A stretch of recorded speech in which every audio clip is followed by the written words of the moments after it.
Welcome to Challenging the Norm, his and hers look at life and business, hosted by Paul Snell and Lindsey Burden. This podcast is designed for solopreneurs, entrepreneurs, and business owners redefining success on their terms. Each episode dives into the topics that truly matter, offering a blend of candid discussion, practical insights, all delivered with a sense of humour. We reality check the latest business trends while offering a fresh perspective that challenges conventional thinking. Paul partners with business leaders, leveraging cutting-edge neuroscience to demonstrate how people-centered strategies drive transformational success. While Lindsey brings her unique approach to business coaching, empowering ambitious business owners to achieve financial abundance and a lifestyle rich in time and joy, all without compromising what matters most. Together, we are challenging the norm. So grab a coffee or your beverage of choice and join us as we explore the art of creating a life and business you love. Well, welcome to another episode of the podcast. I have the inimitable Lindsey Burden on joining me on here as usual, and we'll be bouncing off each other all the way through this episode. And Lindsey, before I touch on what we're going to talk about, how are you doing? I'm really good, thank you, apart from the weather is appalling, because I'm British, so I have to mention that. Weather is appalling, and I feel like I'm in the dark. And the clocks have gone back, and everything's darker and dingier, but I'm here to bring the light. It'll be Christmas soon. Come on. Well, and I'm super excited. Well, Lindsey, this episode, and we had our usual preamble that we always talk about. One day we'll put something together to talk about that. But and I have to put my hands up here. This is probably, in my opinion, my personal and professional opinion, the one subject that we are poles apart on. Yeah. It's interesting because rarely we like that, but this one is. And let's just start with that. So we started talking about plans and the new year and what that means. And I quite comfortably said, you know what, Lindsey, I just don't get round to enough of this stuff. I just lack the time and capacity. And then there was a big hold on there, Paul, hold on there. And we got the Lindsey perspective. So Lindsey, give us a perspective to that. To start with, I have written my Christmas cards, and it's only the first week of November. And I have to say that is more organised than I have ever been. So that alone tells me something. So however many years we've been doing this, really, I've been in business for 14, 15, we're about the same, aren't we? 14, 15 years.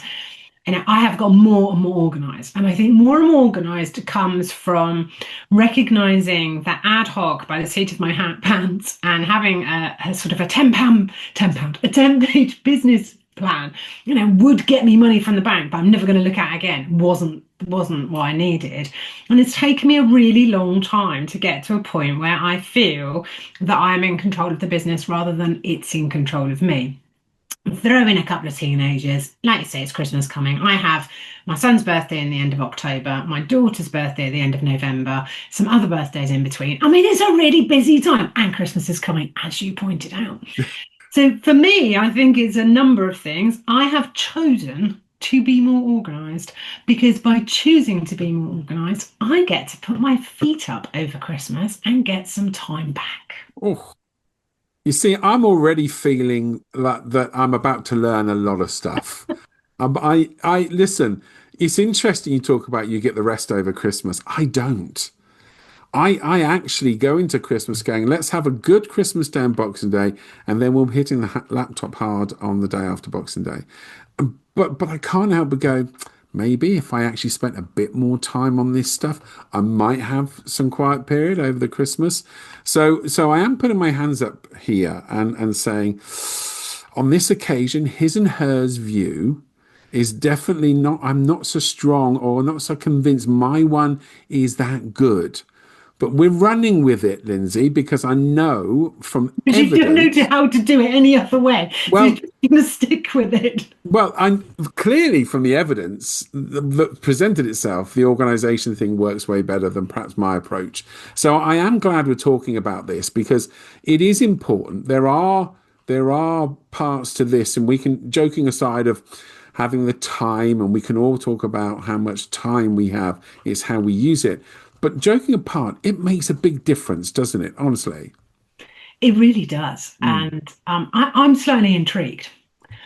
So what is your resistance, Paul, to being more organized? And we're using more organized quite sort of broadly here, because you can manage a very successful business. Yeah. You can organize yourself to be there for your clients. So there are elements of the business that you are on the ball with. But there are others that it sounds to me like you are going, yeah, not so good. I'll get to it. I don't know. Definitely. But there are probably two things I'm going to say to that. And by the way, no excuses. Hands up. I could do way better than I do. I think there are probably two reasons. One, I just love the doing. I love the being in the business. Now, that is the most common thing I hear when I talk to anyone else who's running either a small service business or any type of small business, is I love to do the business stuff, knowing full well that's only half at most of what you need to be doing, right? So there's hands up first fun. I love to do the business stuff, so I always push back the stuff that I really don't particularly enjoy doing, and I push it back to the last minute. I think the second part for me is the style of business I have. This is no excuse either. I am very comfortable with the number of people I work with, the work I do. But here's the but. The but is it gives me no scope to scale. If I wanted to go from what I do comfortably to the next level, to evolve or develop my business, my current behavioral pattern will not be good enough. And I have to acknowledge that, right? So there is none. Okay, and there's a flip side to that second piece there. So if you recognize what you are doing right now would not move you to your next level. Now, that's okay if you don't want the next level. Yes. Perfectly okay. I would challenge you in saying that if you were working more efficiently, you perhaps, almost definitely, could have more time away from the business. So if the business is providing you, still providing you the thrill, still providing you the number of clients that you want to work with, and still providing you the income, by working more efficiently, you could have more time to spend with your family, with your lovely new wife, who, probably doesn't want you on your laptop, the day after Boxing Day. By the way, just saying. You might be right. You might need to chat to her about that. Because I think it'll be your first Christmas, and don't want it to go downhill. So let's work out what's important. So there are two things there for that second piece. If you are okay with it and not going to your next level, that's absolutely fine. But I would challenge you to say, if you could do it differently, better, smoother, slicker, you could potentially open up more free time. Now, if you're in that place where you absolutely want to grow your business, being more organized is a necessity. And not just from the point of being able to work more efficiently, but also creating a business that works efficiently, which may require more systems and processes, and automation may require someone else to come in the business. And in fact, I think there is nearly always a growth piece that requires someone else to come in and help you, whether that is an employee, whether that is an associate, whether that's a virtual assistant, someone who's, doesn't have to be a virtual assistant. Well, saying that, it could be, let's look at it, use a different terminology, someone working virtually for you. So that could be a bookkeeper, for example. So, that I'm struggling. If you want more time or you want more money, you need to be more organized. So here's 2 points on the back of that. One is, I think you're right about the time thing, but specifically the quality of that time. Because I could argue, well, I don't work over Christmas and New Year. I'm kidding myself, by the way. Because I am doing stuff. I'm nipping in and out to the laptop. So there's never consistent length of period where I go, that's it, I can shut off for a few days, just a few days. So I will say to you, even if I turn and say, no, I do have time away from the business, I might be telling a porky, because I don't believe the quality is enough, right? So there's my first point. The second point is I have a question. Oh, When is it right? No, that's not the right. It is. When is it right to start to think about paying someone else to do something that you currently do? So let me try and explain that easier.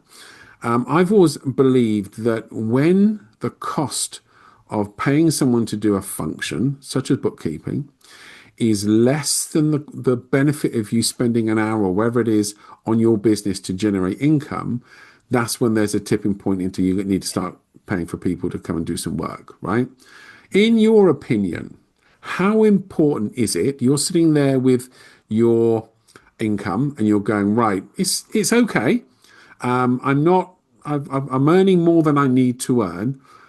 When is the point where you decide to jump in with investing in other resources?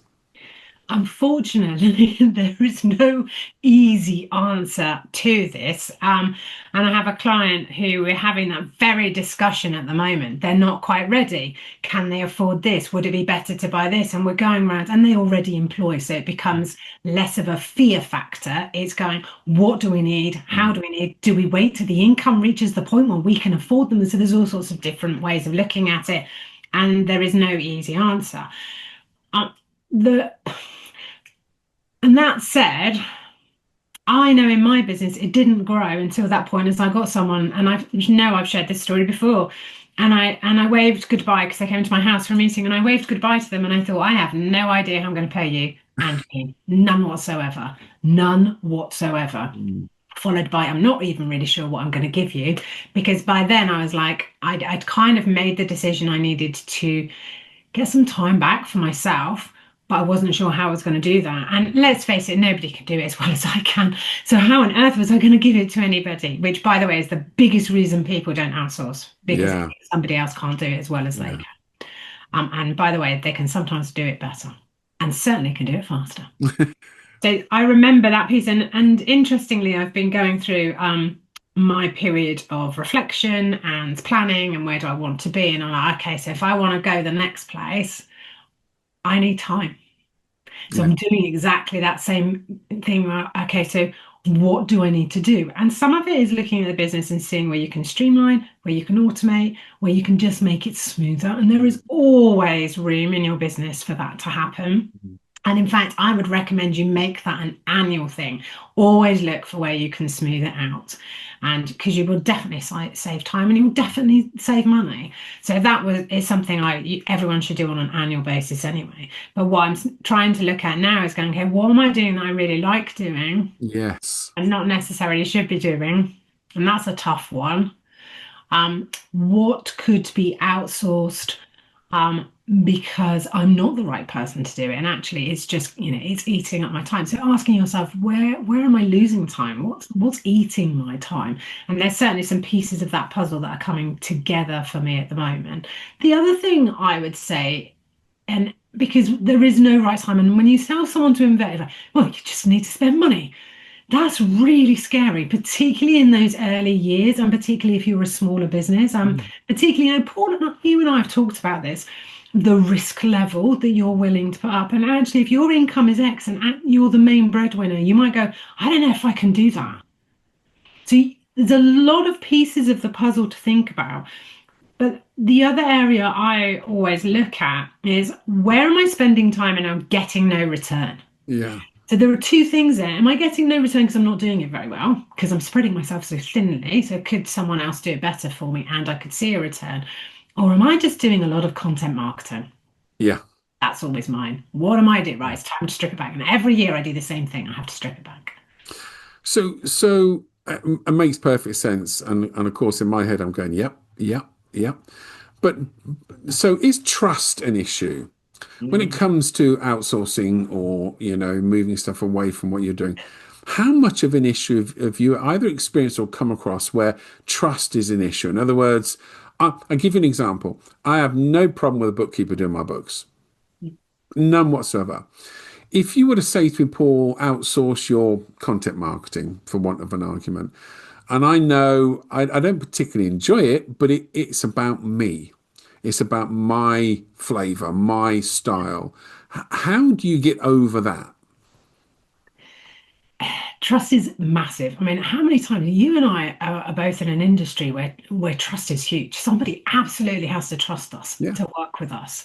And I have spoken to many people who have been bitten by coaches, who have felt there wasn't value for money, who felt it didn't work. So we know from experience that trust plays a big part in this. And certainly I have worked with clients before who we might have had that conversation about what was next and what needs to be, and then, oh, I've done that before, it didn't work. Yeah. And I think that's where a business coach comes into their own, because you can go, okay, let's unpick that. Why didn't it work? What didn't you do? How are you responsible for the failure of that? Because there are always two sides to that story, and there's always two halves to it. So actually, I think that's where a business coach comes in. But you're absolutely right. Trust is huge. Trust because they're not going to do a good job. Trust because now I think linked to that trust is, and now I'm paying them to do something that I was doing before. So I think that plays into so are they going to do it? Can they do it? And that feeds that lack of trust or mistrust that we can sometimes see. But I'm going to be honest, Paul, I've had people do work for me and I thought, I didn't go too well. Yeah.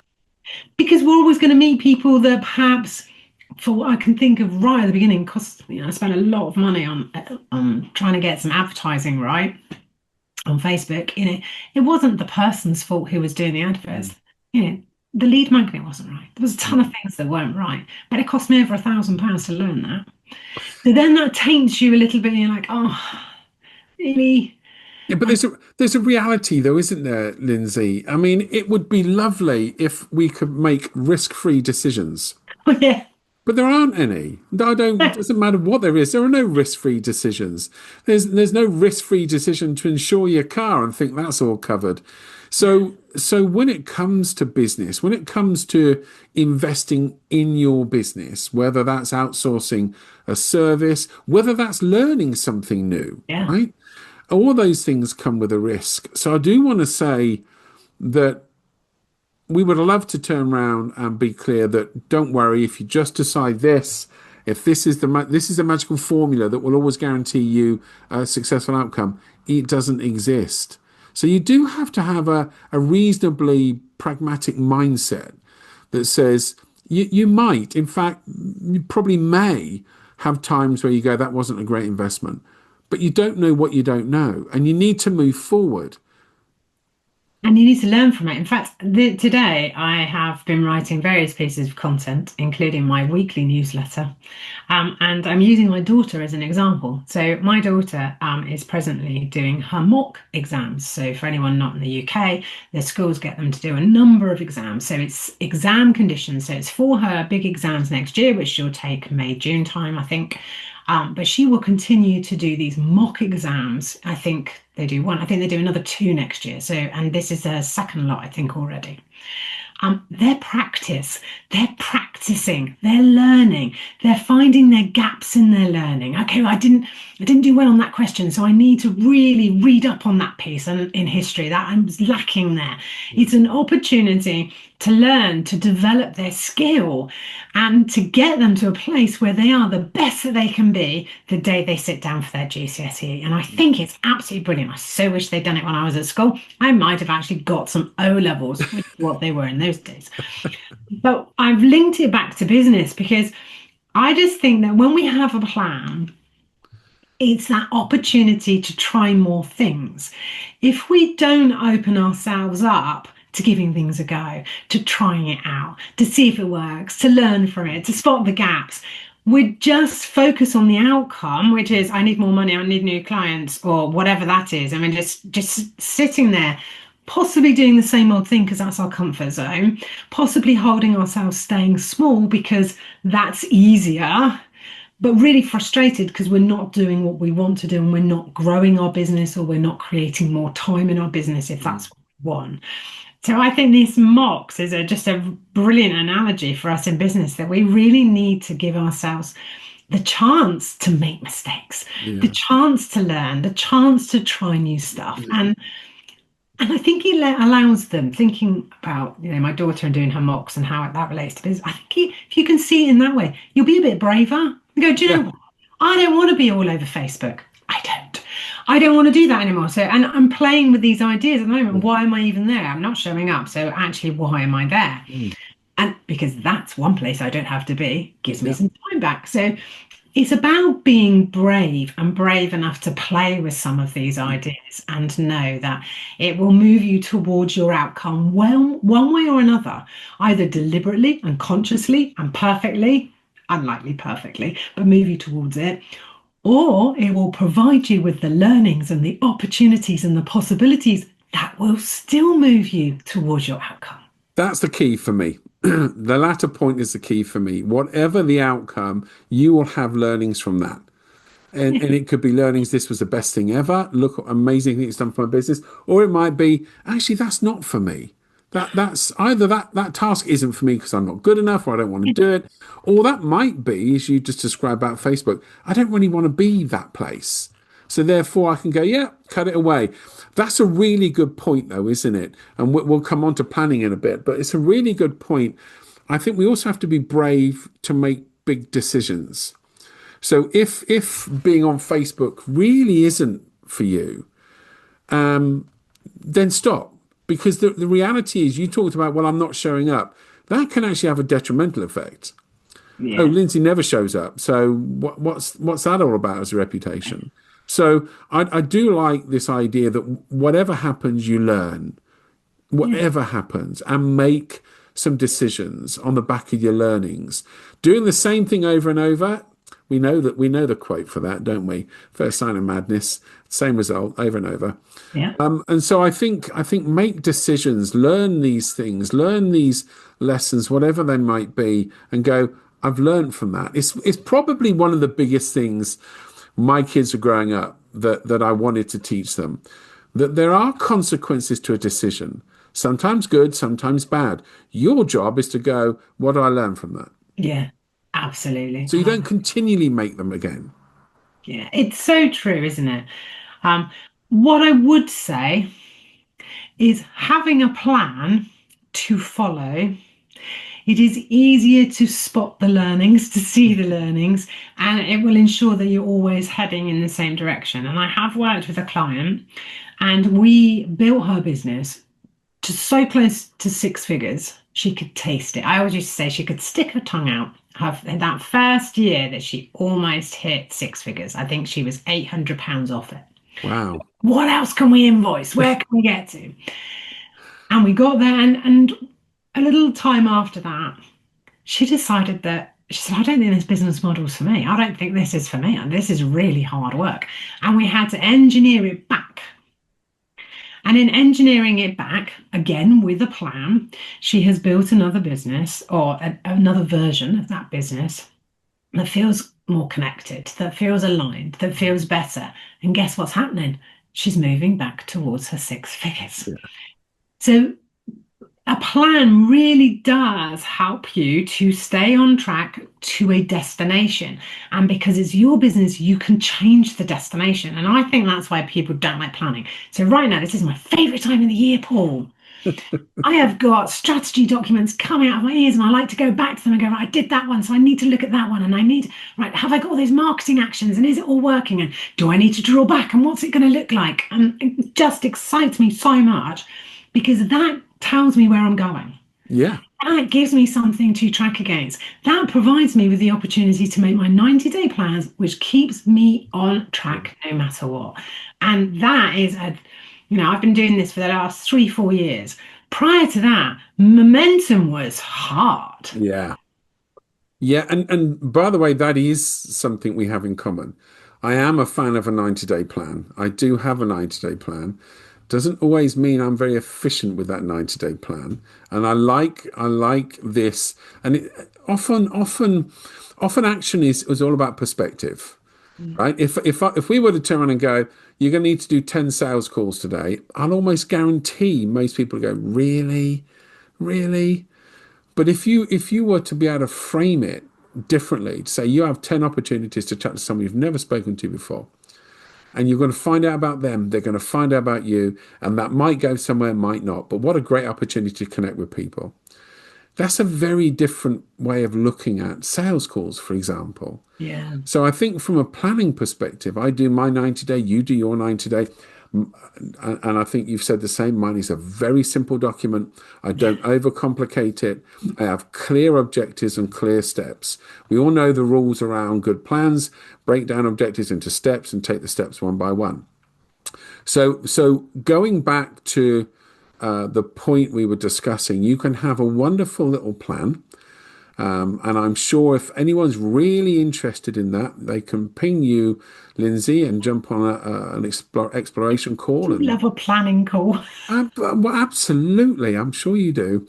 But the point is, if you're too much like me, and I'm not putting myself down or doing myself down here, and I can be a little bit reticent about the detail or taking the action when I should, you could save yourself lots of time. You could get quality time back that you don't have right now. Because if you're like me, you have a tendency to be on your phone or on a laptop way longer than you should be. Saturday evening, I got that. Are you working this evening, Paul? No, just a few things. You can avoid all of that. Get this basic 90-day plan in place. I have to say, Lindsay, I'm really encouraged. I'm a little bit of a geek at heart. So the idea of finding better ways of doing things, how can I improve the speed of that or the quality of that? Oh, there's a new piece of tech that, don't get me started. That can make a big difference for me. But singularly, having a 90-day plan that enables me to sit down and go, so where am I? Because I tend to review mine every week. I will sit down on a Friday. Friday's my day. I sit down on a Friday and go, how's the week gone? What have I done to move things forward as per the plan I've got? If I haven't done that, I don't beat myself up. I say, we're back on track. We will step forward next week. That will be now. You've got to be careful there, because it can sound like you're just having excuses every week. That's not the case. But equally, it's also not the case to say you're never going to make it, Paul, because you never take action on your plan. That will be more problematic than not having a plan. And you're absolutely right. It's that sitting down and going, how have I moved the business forward? What progress have I made? And that progress could be really small. And I think certainly when I look at my business, I mean, I've got 3 days where I am back-to-back coaching these days. So actually there is no space. So I can't, to expect myself to do any work in those days is just madness. It would never happen. So I think it's learning about not only when you can work on your business, when you are most productive. So for some it's in the mornings, some it's in the evenings. I would question anyone that says I'm a night owl, because actually is that the best use of your time? Because you'll not be doing something else instead. And I think the other thing to just bring people back to, yes, we might be doing just a few things, and we might just be, catching a breath or catching up. But do you know what?